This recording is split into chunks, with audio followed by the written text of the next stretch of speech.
to Gonzalo here on KFUN 103.7 FM, 12:30 a.m. here in Las Vegas, New Mexico.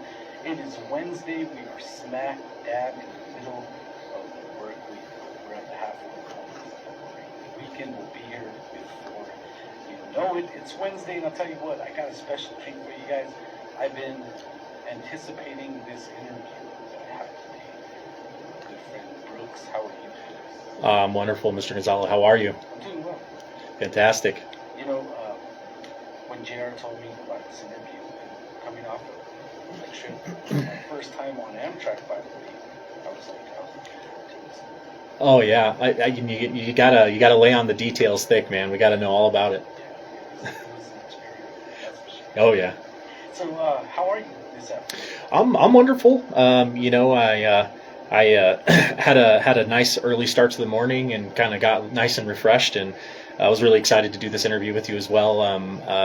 Joey actually talked a lot about you and some of the music you do as well, and so I was really interested to hear about that. But just really excited. There's a lot of really cool things to talk about in regards to Las Vegas and its history.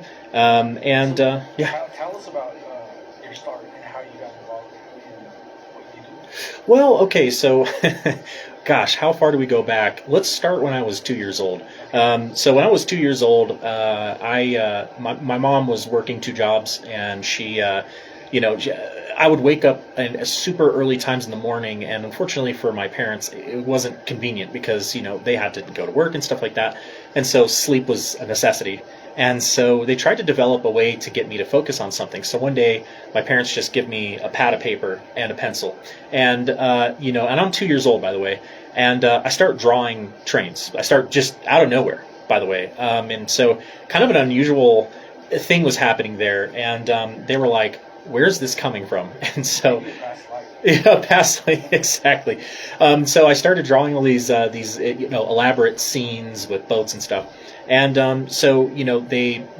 my parents being the wonderful people that they are, they started fostering that in me. And they were like, okay, well, let's take them to museums. So they started taking me to museums of the railroad, specifically San Diego's Railroad Museum, which was something that I remember very fondly.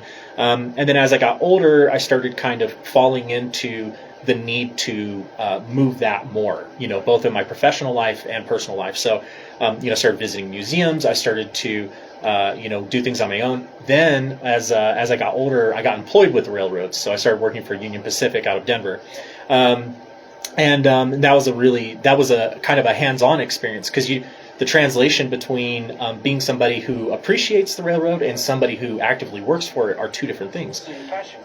Yeah, I'm super passionate. It doesn't feel like a job. No, not at all.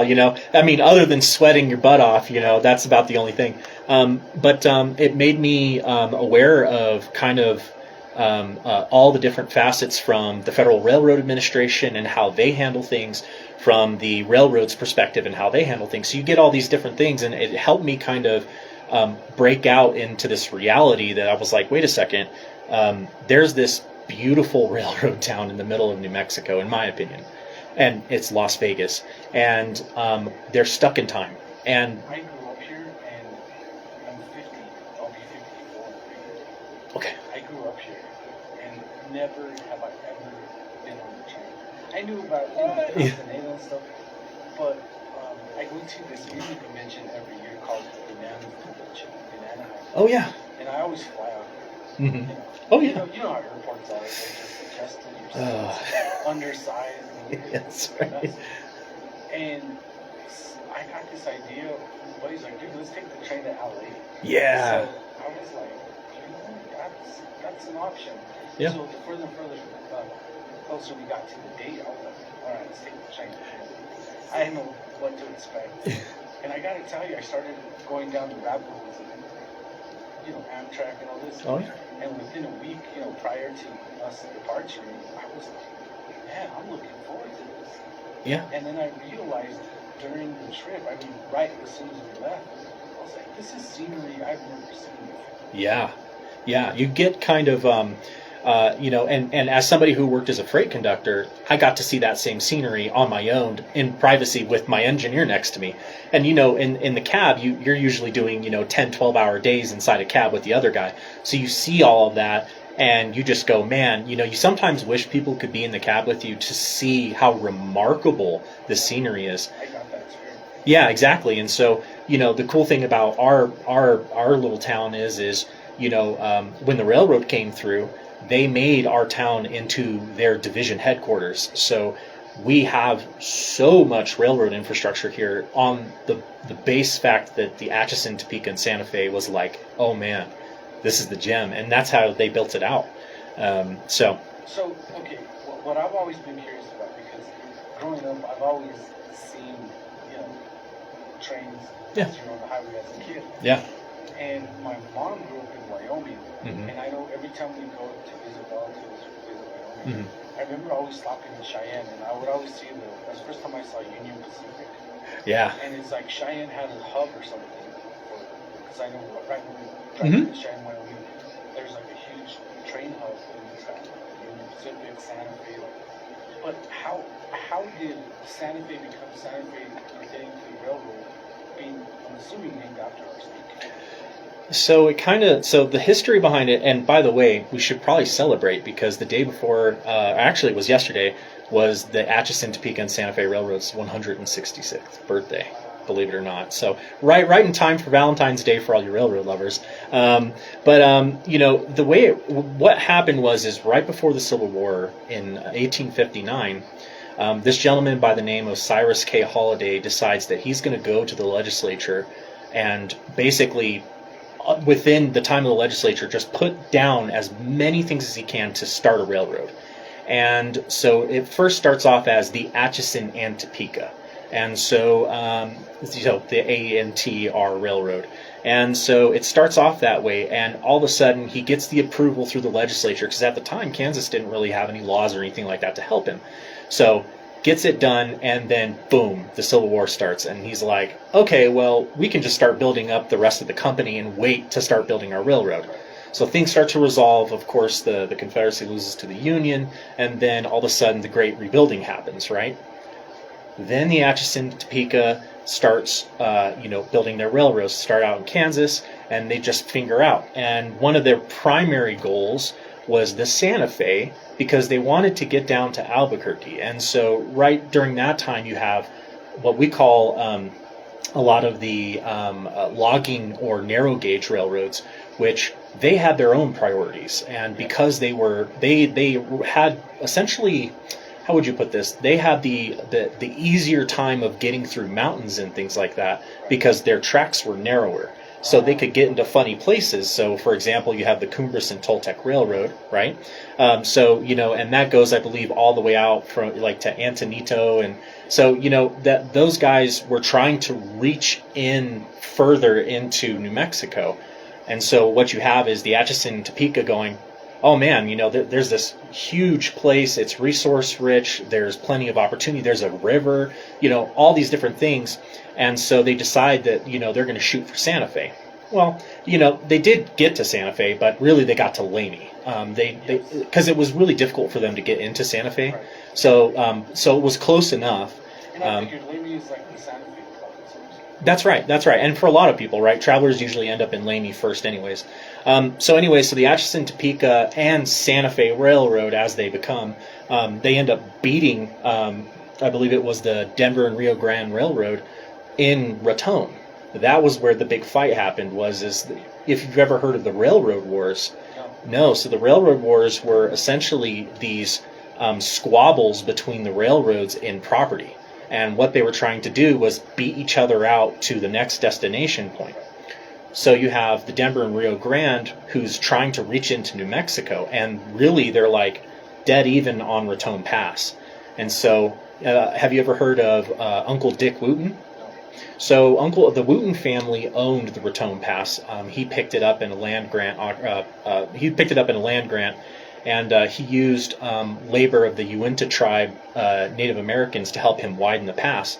And so he turns it into New Mexico's first toll road. Yeah, I know, right? It's kind of crazy. And so Uncle Dick Wooten is credited for being the person that helps the Santa Fe Railroad reach into New Mexico and beat out the other railroad. We could actually go, maybe another segment if you guys want me on here again. But we could go another segment about the railroad wars and how crazy they were. And we're talking about, people who had aligned themselves with people like Billy the Kid and stuff who were gunslingers and were willing to go and kill other guys for the railroad so that they could get what they want. The corruption's going around. Yes, it has, and it has gotten its tentacles in all kinds of. I know it's really fascinating when you think about when you read some of the stories in regards to like the Dodge City gang and all these, and how their entire syndicate was working throughout New Mexico. Kind of crazy. Well, I got to tell you, for my experience, it was mind-blowing to me because when I boarded the train, I didn't know what to expect. I had been on the train with two people. Yeah. I was on the train. My girlfriend and niece suggested, like, hey, let's take the train. Yeah. So she kind of planned that seat because she had been on the train to go to Disney. Oh yeah. I was like, all right. So I get there and I get on I board and reach on the bottom and walk up to the top. And I was like a kid, so excited, like the night before Christmas, or Christmas morning. Yeah.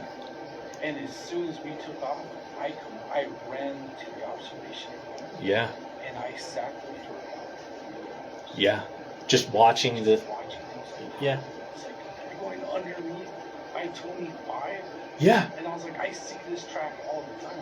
Right. So then my mind started going like, well, obviously they have to share this track with like the railroad. Mm-hmm. So then I started thinking like, how does this all come into play? But going to Arizona was, I noticed the track running to Los Angeles runs pretty much down the 25 and then parallels into the 40. Yeah, that's right. Yeah. And going west, but it's a scenery that you cannot see in some places unless you're actually on the train. Yeah, exactly. And part of that perspective is in those observation cars. I mean, you're a good 12 feet up. You're really elevated. So, you get to kind of see again. You get that elevated perspective where you get to see all this amazing scenery. And another thing that I think really what captures people's attention is we all live very busy lives, right? And so we're so used to the daily grind that when you do have that moment of clarity and you're actually enjoying the scenery and you've got, maybe a mimosa in your hand or what have you, it puts it in perspective why the railroad fought so hard to build what they did for the passenger side. And that's why we became a division head point for the railroad. It's fascinating. I after the trip, on the way back, I decided, next I'm going to Chicago. Yeah. Oh, you're going the whole gamut, dude. And what's crazy is I took out a map and I looked and I was like, we are so blessed in Las Vegas and Mexico. Like, we have no idea. Like, those of you listening out there, to have an actual place where Amtrak stops and then you have a hotel across the right, get off the train. But it's kind of a center point to go to Chicago North or head out to LA. It's almost like doing the 266 tour. Yeah, exactly. And what you like, and also, part of your experience, when Amtrak kind of took over the passenger side of the railroads were like, they saw more money for their stockholders, their shareholders in freight. They're like, hey, we can get these really, really long trains and not have to worry about the personal commitments to passengers. So, they gave that up. And so Amtrak kind of took the torch on that. And so, in doing so, people can still get a taste of what it's like to somewhat be pampered and be on the railroad. And that's yeah, you're being pampered, Plus, you have so many options too, because you could ride. You have options to have your own sleeping facility. You have options to book a reservation. Yeah. A restaurant, like you can't really get that traveling any other way unless you rent a private jet or something. Yeah, exactly. What's funny is there's companies out there, there's organizations, they do these private rail car owner runs, and what they do is everyone owns a private rail car and they set them up and they transfer them to the next hub, and they set up an actual ride, and they just take them off with Amtrak, and then Amtrak takes them wherever their next destination is, and it's basically a party train. It's what it is. But anyways, so so again, the railroad chose Las Vegas for a reason. Las Vegas was super resource rich. We had access to the ice ponds up in Montezuma. There were a lot of resources up there, and so the Santa Fe said, "Okay, well, we're going to put our stake in the ground in Las Vegas." Now, it didn't come without a fight. A lot of the local farmers and stuff, all their property was on this side of the river. And so you kind of get, the Goras Blancas, this is how this thing happened is the railroad said, hey, we want to come through town, but we don't want to build on that side of town. We want to actually do it here because it's super flat. I was wondering about that. Yeah, we don't have... It's less like, I know some parts of the trip, you can tell where they got dynamite, right? Oh, yeah. Super quick, too. They usually would get that done in a day. And so... when the railroad established the depot here, the first thing they did is they saw the hotel areas up in Montezuma, which at that time, a lot of your Old West figures, such as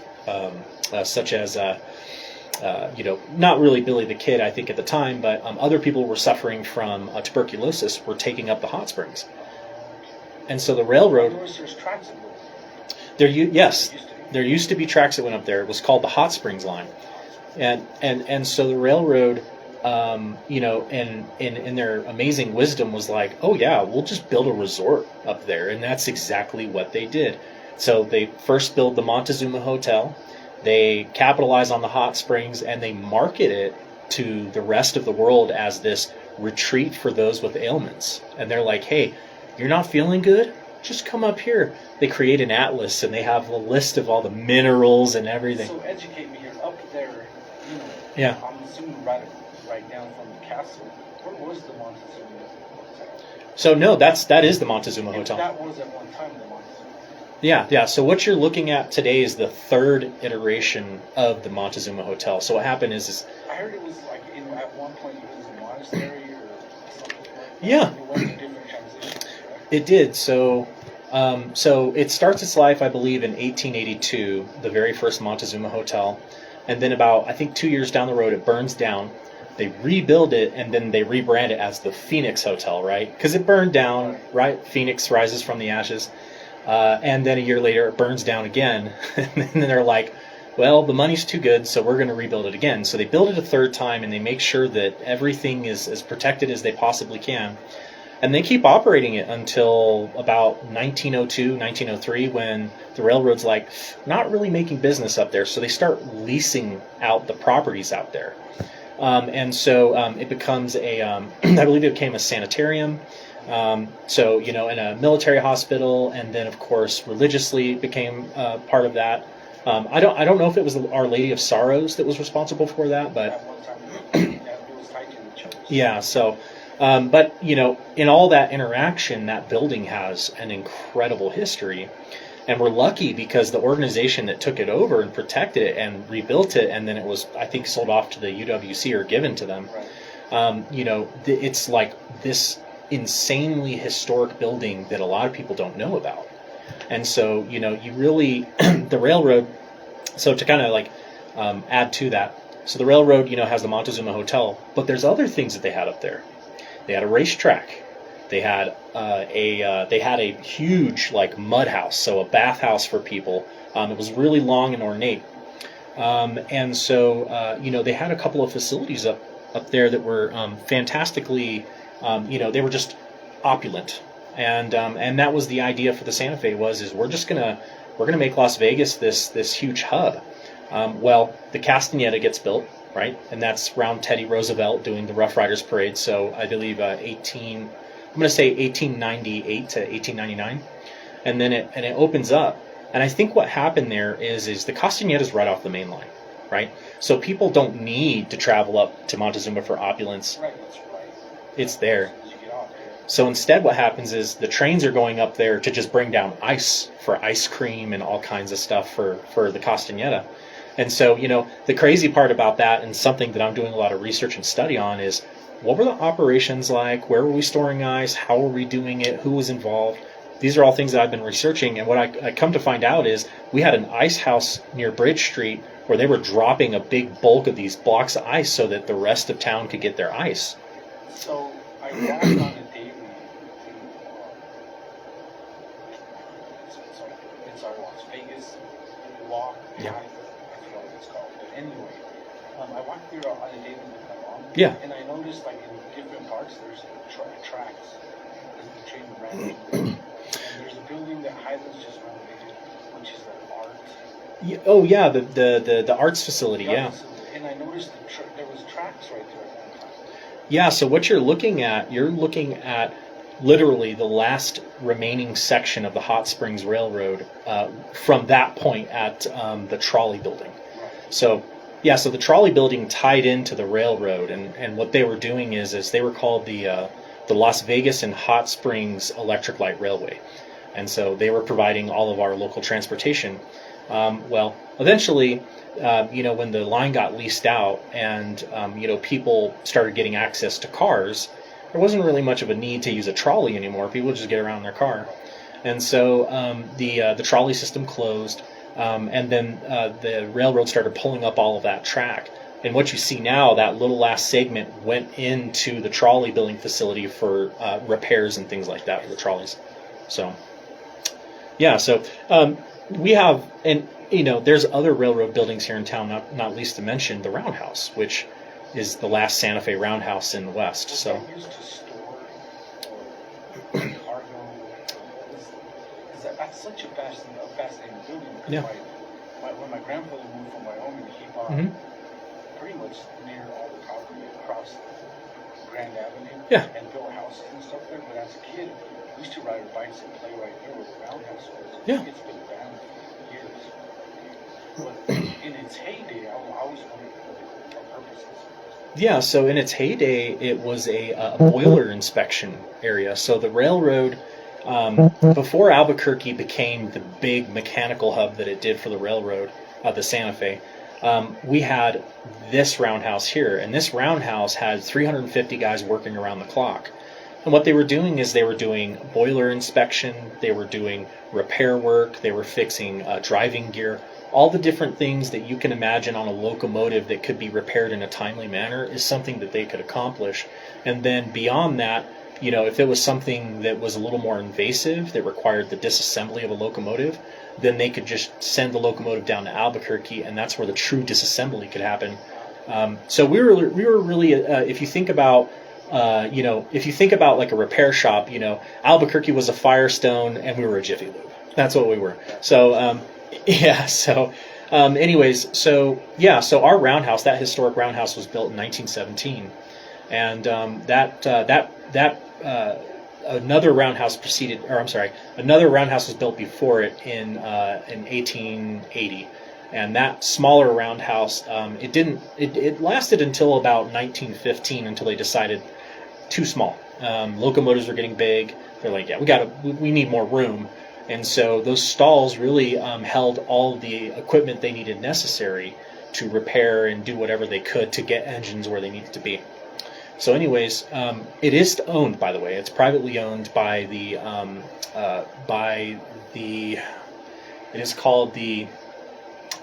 the Ochterbeck family that own it, but they have the Farmway and Feed Mills Company and Equipment Company. Okay.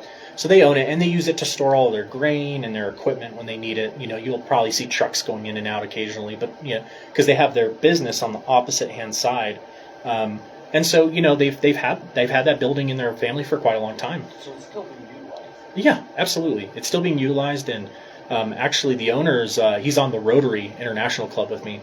He's a real nice guy. Yeah. So do you reside here in Las Vegas? I do. I live here. Mm-hmm. How did you end up? That's what I want. Yeah. So when I was working out of Denver, my brother bought a house out here, and my brother, he's kind of like me. I've been slowly, regressing into a smaller lifestyle. Right. I don't like big cities anymore.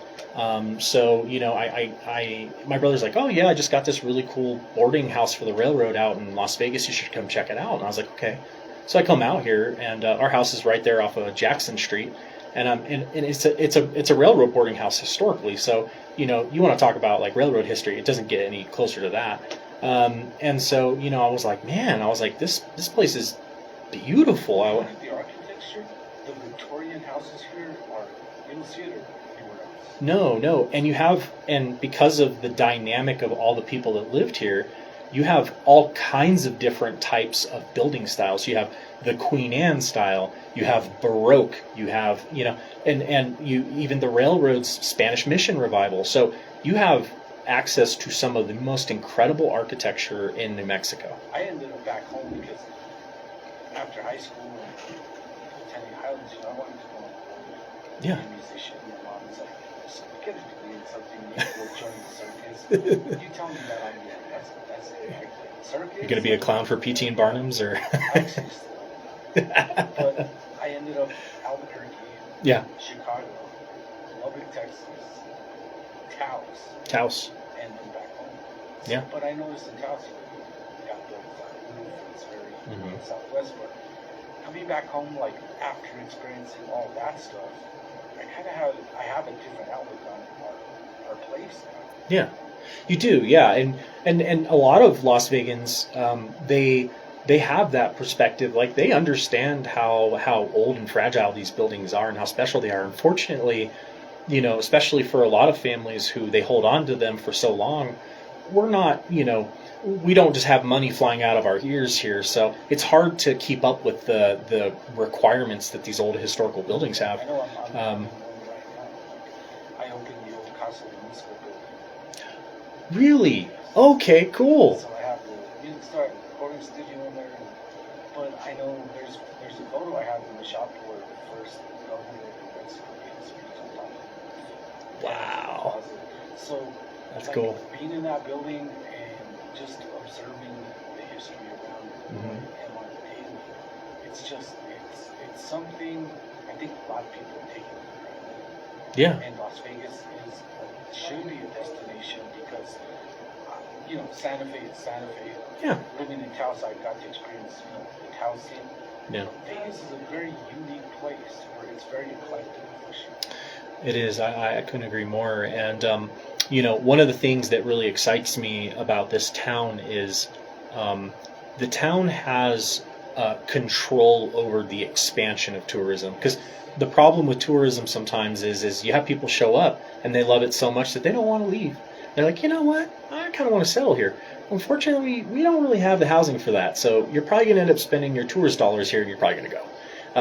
And that's not a bad thing. I think we should embrace the reality that because we have all this history, like we should, as a city, capitalize off it, get that tax revenue for the city so that they can. I don't think we utilize Las Vegas to its potential. Yeah, I agree. My brain's always going 100 miles an hour. Yeah. And I see this place. This could be a destination. It is, and you have to kind of give credit where credit's due. I mean, you have the city just finished doing the Riverwalk, those archways, and they're really trying their best to get some focalization on the plaza. And as they said in the newspaper article in the Optic, they said, "Hey, we're getting back to our roots, the Santa Fe Trail." I've been keeping up with that because my childhood friend was at Robert Archuleta. Mm-hmm. I text Mayor Romero. Yeah.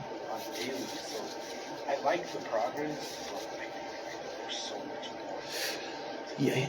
But I think we're kind of in the right direction. We are. It's kind of, it's much like a locomotive, You start building up steam and then you finally get motion. And I think the city recognized just how, what's the word I'm looking for? How vital it is for the town to focus on that because, they go to the legislature and, they're looking for big dollars so that way they can continue on projects. But the reality is if the city had a decent purse in tax revenue, it wouldn't have to feel so, obligated. Exactly. And I feel bad saying that, but I mean, I'm pretty sure a lot of the councilmen up there would much rather be able to be like, hey, let's go ahead and do this cool thing because we already have the money for it. Well, I've experienced it, there's so many people that get events and the process. Plus, Sure. There's your idea is probably bottom of the totem pole compared to everything else. But yeah, it's Yeah. you know, I think it's Vegas is where it's located. It's wide open to so much. It is, and that's kind of where like I essentially threw my hat in the ring is my passion for the railroad and my drive for it is A, I love bringing people together and solving problems. B, it's always great when you succeed at something with people because everybody learns something and everybody gets something back from it. It doesn't have to be physical, doesn't have to be monetary. The relationship building that you get with it is just something that you can literally promote and be like, hey, guess what? Guess what we did as a city? Oh, what'd you do? You preserved or restored the steam engine? Do you know how impossible that is for other places? Like, it's a huge, it's just a huge win. And so I'm really, really passionate about preserving the steam engine on Mills and Grand. That's great. And that's been part of my childhood. Yeah. And it's funny, like I knew the train was out there, but I didn't know the history, what Sure. it did or how it ended up. But to me, it was like whenever you were in high school, because Yeah. Douglas and stuff, yeah, and you plan some party, sure, you'd be all, hey, let's meet at the train. yeah, Or you cruise, hey, let's go down in the train and back. So that train is like, it's always been there, but kind of overlooked, seriously. yeah. And it's kind of funny that the council building is literally a stone's throw away from it, and they always can look at it outside. And the way I think about it is most people in their perspective of locomotives is when you look at it, they're like, oh, it's always been there. It's always been there. And it's not until you look at the details of what's actually happening to the steam engine that you start to realize, oh crap, there's a problem. So getting in, and not to make this too depressing, but I've been taking photography around the locomotive, just kind of checking in on it because I figure, well, I'm driven by this, and the least I can do is start documenting. So every couple of weeks, I'll just go by it. I'll just photograph, see what's going on. Make sure nobody's like vandalized it. Sometimes I'll reach out to like the facilities at Highlands and let them know if there's anything weird going on. But what I've started to notice is a concerning amount of decay regarding the locomotive. So we have. We had a record snowfall this year. That snowfall really hurt the locomotive. The wind, as well as the freezing conditions. I'm going to try to keep it very simple, but the smokestack of the engine it leads to what we call the firebox. The smoke box. And the smoke box, basically, what all the fumes, all of the expanded air that's running through the boiler ends up in the smoke box and then billows out of the smokestack. Well, the smokestack is uncovered. So you have all this water getting down inside. And not even necessarily eating away, but it's constantly turning into ice and melting. So you're getting these expansions, and what's happening is on the inside, it's just causing unnecessary erosion on the inside. On the outside, however, you have a boiler jacket, and a lot of the appliances on the locomotive are covered in what we call asbestos lagging. And so the cool thing, it was a magic material back in the day. They used to kind of like talk about it and be like, it'll keep everything dry, it'll contain heat, and it'll keep things nice and in working order. And it wouldn't be until much later that we realized that asbestos is a carcinogen. Well, the locomotive's boiler jacket has opened to the elements. So now we have this asbestos lagging coming out. There's white stuff everywhere. You can see it. And there's many problems regarding that. Not least of which asbestos lagging, when it's not covered, it's basically taking all that ice water and it's just soaking in it and just applying it right to the side of the locomotive wherever it can get. So there's a lot of problems there. There's vandalism. So somebody stole what basically the license plate to the locomotive. We call it a builder's plate. They stole that builder's plate. The cool thing is it's very unique and specific to the locomotive. So we know what the number is, but they sold it on eBay for a couple $1,000s. So I've been like doing my due diligence, keeping track of that builder's plate, because I'm like, as soon as it shows up on eBay, either I'm going to buy it or I'm going to get them to take it down immediately and let them know you stole this from the city of Las Vegas.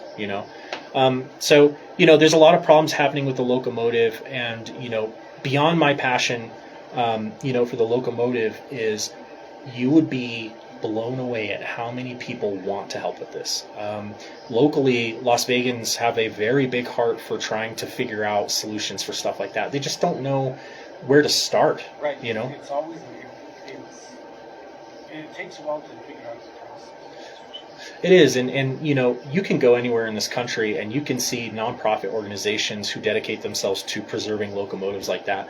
Is it a lot of work? Of course. But is it rewarding and necessary? Yes. You know, and so that's where I come in. So far, we've been successful. We've talked to the city. We had a railroad holiday express event back in December where we encouraged the community to come out. We had Santa Claus at the plaza. We had goodies, and it was provided and catered by the Prairie Hill Cafe with Sarah Matthews and Alan Effelt with his foundation to use the ballroom. So you know, that was a good example, and we got a pretty good idea of just how important it is to people to have events like that. So how can, you know, and so moving forward, I want to expand on that, and I want us to develop an actual experience around the railroad, something that people can show up here, like we said, tourism, where they can go, I would love to take the train up to somewhere in Montezuma and see the landscape, and I want to look down in the valley, and I want to do this, and I want to do it on a historic steam engine. I want to feel part of this world that existed that's not here anymore. We have to do something like that because it doesn't exist anywhere else in this country. This specific place happens to be the place. And I've heard people talk about it all the time, and they're like, oh, you know, I really wish, you know, they would do something. You know? And I'm like, well, you know, all I can do is just start pushing for it. And so I started. And that's why I'm here. So I admire what you do. I put together festivals outside of Las Vegas. yeah. I did that before I moved out there, and I tried to bring stuff here. You know, sometimes working with locals, it's kind of Mm-hmm. alliance to get everybody to agree and Yeah. you know see the light at the end of the tunnel, the silver lining of things. You know, Yeah. it's a lot of work. A lot of people don't realize the time and effort you have probably put into you know to educate people. You know, I know the process is. You know, I'm glad that we have you at the helm of this, man. You know, it's stuff that you don't want to lose. You don't want to lose that history. Yeah, exactly, and that's where my heart is like, you know, I've been, you know, pulling up these stories of our local railroad families and stuff, and you would be surprised, like a lot of the stuff is gone, and I don't know, I'm essentially trying to claw back all of this information for the city so that, you know, the city has something to fall back on, because once those stories are gone, once those generations are gone, there's nothing left, and you know. I guess to put it that way, you know, if we allow that to happen, we'll be kicking ourselves for generations. And I don't want that to happen to the city.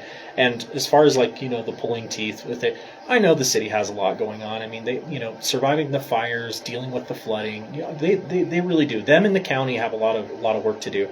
So I don't blame them. But what I would say is that I really wish that the city would understand that I'm personally motivated to help, and so that's my motivation. I don't give a crap about money. Money's all out there; it'll find its way here.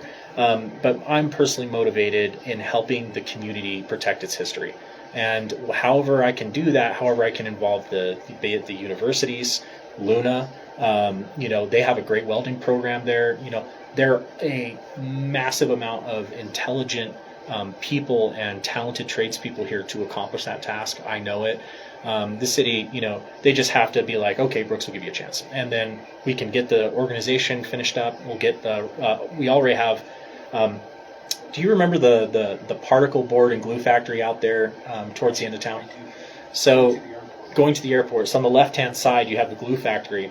So the people in there that own it, the Vigil family, they have they do paint and body work on classic cars, and you know they reached out to me one day and they said, hey, we saw a post about you in the Optic newspaper, and we just had some questions. And so we started talking about historical preservation because they're into doing classic cars. That's metalwork, welding, that's all kinds of different types of fabrication and wisdom. And you know, in the railroad world, there that wisdom exists, and you can get that. And so they had all this knowledge. So I stopped by there, you know, this big, massive building, and all I could think of is would you guys be interested in helping with this if this became a thing? Oh yeah, we would love to do that, right? They're like, paint the locomotive, you know, whatever it is, you know, maybe, you know, redo some areas, redo some steel work, sure. And then, you know, that kind of fingered out into, oh, well, we have this friend who happens to work for the railroad in doing this. They're a big track person. And then, you know, see, there's like 6 degrees of separation in this town, and you don't find it out until you start asking questions, and all of a sudden everybody knows everybody. So so I'm absolutely driven for the city, and like it, you know, Dave Romero, Barbara Casey, Michael Montoya, Mr. Udobari, Marvin Martinez, you know, the county chair, somebody who I talk to quite frequently, Harold Garcia. You know, all these people, they're aware of me, they know of me. I just think that, you know, like you said, it's on the back burner really far, and I just want them to know is that they don't have to dedicate a lot of time to it. Just give us the ability to start having those discussions, so that way we can take flight, and then we'll start working on something, you know. But no, I totally agree. I think we're at the crossroads right now, a point in this community's history where it's kind of a make or break time, so to speak. yeah, it's kind of like you know, yeah, it's like Mission Impossible, you know. Should you choose to accept it? Yeah, the further we go down the road without addressing it, it's like it's gonna be harder. At some point, you know, if we neglect all this stuff, we're gonna get to the point where, you know, who knows? But Right. I think we should all, you know, take a look at this sooner than later. Yeah, and you know, I'm open to anybody that wants to reach out to me. We have our Facebook is Rough Riders Rail Rehab, so we call ourselves the 4RO, but you know, and I'm available any time of the day, so people can call me if they want. Send me that info. I'll share it on my page. Yeah, absolutely. Actually, we brought in my business cards and everything, and yeah, you know, I'm glad that you got the perspective of being with the railroad. That's so fun, man. It opened my eyes to so many things. Yeah. Now what we got to do is we just got to get you on the ground level and let you start switching out cars and having you mess with couplers, and then. I would love to do that. I don't have time for that, but I would totally do that. Yeah. Well, there you go. There's another fun thing that we could teach people how to do. You know, I want to invite you back. I think Okay. I feel like we just hit the tip of the iceberg. Oh, there's more. So, you know, and I'm really interested into where you're going to go for this part. Yeah. Well, there's a big launching off point right now. There's a group down in Albuquerque who they have a preserved locomotive, and there's a big discussion there. I've invited them to see if they wanted to come on the radio, if you guys would be interested. And then we also have a famous railroad engineer who appeared on the History Channel. Who he's out of Albuquerque, but he heard about us, and he's like, man, this little town just needs help. And this guy's cultural knowledge of steam. So those are the people that, you know, we could have those big conversations in the universities, like, yeah, so a lot. I'll tell you what, whenever you want to do the doors, always open. Come on, my Yeah. friend, we could continue this conversation. I would love that, and this is what we've been working on, preserving this railroad lantern. I know I brought it in to show you, but yeah, it's part of the deal, right? You know, got to protect our local artifacts. So. Well, Brooks, it's been a pleasure, and it seemed like this was a 5-minute conversation. I know, gosh, my goodness. Well, thank you for the opportunity, Mr. Gonzalo. I can't wait to be on here again with you. And just a simple shout out to the Las Vegas Rotary Club. Love you guys. Thank you guys for always kind of lifting me up as well as my family. And Raquel Lujan, my girlfriend, she's wonderful. She's helped us along. And the Price family as well. So. Jess Price, and my good friend. Yeah, so he's my girlfriend's sister's husband. So you see Jess all the time. All the time. JP. Yeah, Just my history. I'll let him explain that. Oh, okay, I'll let him know I talked to We'll you. talk about that on Okay, sounds good. Thank you, Brooks. It's been a pleasure, and good luck to you. I hope everything works itself out, and I think you got it. It's a good, positive thing. Yeah, absolutely. And I'll leave my information with you. And like I said, everybody can reach out to me. Let's talk. Let's make things happen, and let's help Las Vegas become what it can be. Thank you, All right. Brooks. Thank you, buddy. You too.